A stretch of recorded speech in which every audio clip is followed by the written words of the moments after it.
कोटला येथील कुटुंबाला मारहाण, जीवे मारण्याची धमकी, आंतरजातीय विवाहाचे कारण.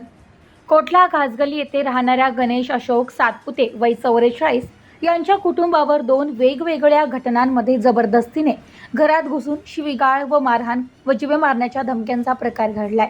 गणेश यांचा लहान भाऊ चंद्रकांत अशोक सातपुते यांनी 23 मे रोजी शकील शेख यांच्या मुलीशी केलेल्या आंतरजातीय विवाहाच्या कारणातून ही घटना घडली असल्याचे समोर आले. गणेश सातपुते यांनी तोफखाना पोलीस ठाण्यात दिलेल्या फिर्यादीवरून 29 मे रोजी 2:30च्या सुमारास ते घरात एकटे झोपले असताना आबिद बागवान आणि शाहरुख रौफ यांनी घरात बळजबरीने प्रवेश करून त्यांना उठवले व त्यांचा भाऊ चंद्रकांत कुठे आहे अशी विचारणा केली. मला माहिती नाही असे सांगितल्यावर त्यांनी गणेशांना शिवीगाळ केली व लाथाबुक्क्यांनी मारहाण केली. यानंतर गणेशांना व त्यांच्या कुटुंबियांना जीवे मारण्याची तसेच कोटला भागातून हाकलून देण्याची धमकी देण्यात आली. गणेशांच्या फिर्यादीवरून आबिद बागवान व शाहरुख कुरेशी विरोधात गुन्हा दाखल करण्यात आलाय.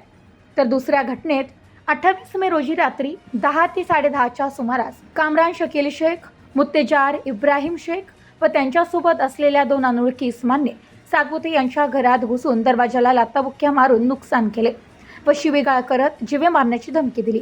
या प्रकरणी तोफखाना पोलीस ठाण्यात मंगला अशोक सातपुते यांनी दिलेल्या तक्रारीवरून चौघांविरुद्ध अदखलपात्र गुन्हा दाखल करण्यात आलाय.